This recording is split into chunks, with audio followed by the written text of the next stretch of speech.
All right, pleased now to be joined by former St. John Titan and Michigan Wolverine, Jack Miller. And Jack, we talked about it last week. You sat right here and we said, Shae Patterson coming to Michigan. We've seen it. It's happened. He's even been at Central Catholic basketball games. What does this mean now for the Michigan Wolverines coming up, if he's eligible? Yeah, well, now it's real, right? Finally, it's real, and it's going to affect that quarterback room. I think it's going to affect that team, and it'll be interesting. It'll be a test for them. Brandon Peters, really talented, coming back, played some games, has some credibility, obviously has friendships within the team, and how that dynamic plays out will be interesting. And Dylan McCaffrey being a young, up-and-coming quarterback and all the potential that he has. Now you throw Shae into the mix, and so you're kind of back to square one, and that's okay because this Michigan team is trying to find an identity and trying to find their guy.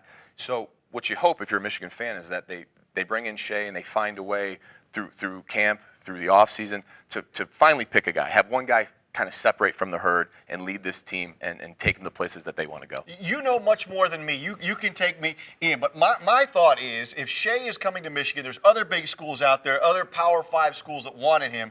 If he's coming to Michigan, he's playing. I would think, right? I would think he's not going there to sit the bench, but you never know. And at the end of the day, if Brandon Peters or Dylan McCaffrey are better players, they're going to play. So certainly there's some context here that he thinks he's going to play, and he's talented enough to do so. But at the end of the day, the best guy is going to get the job, so it'll be interesting to see. So you mentioned a little bit. What does that do in the locker room? So here, Peter's the guy you've been hanging with. If you're his center, you've snapped it to him for 3 games, and now you're just going to have some guy come in off the street, I guess. Not just some guy, but a guy you don't know. Is it going to take a while for Shae maybe to win the locker room? Well, I think at first it will, and you come back after Christmas break and you're into winter conditioning, and so there'll be some road bumps trying to feel each other out and guys trying to get along and feel Shae out and how things are going to go. But I think eventually there's enough time here where he can win those guys over. He will be their friends by the time training camp rolls around, and I think by the time it becomes meaningful in August, it'll all be the same across the board. And as far as Michigan, I've heard this, and you know how the media is, Jack. Now that you're in Michigan, instant contenders, given what they have coming back and adding Shae Patterson, is that way too premature? Yeah, I think so, probably. I mean, of course, we're going to grab headlines, and people are going to try to make this big buzz about this move. Obviously, it's very critical for Michigan. It's important. It's a good thing for them.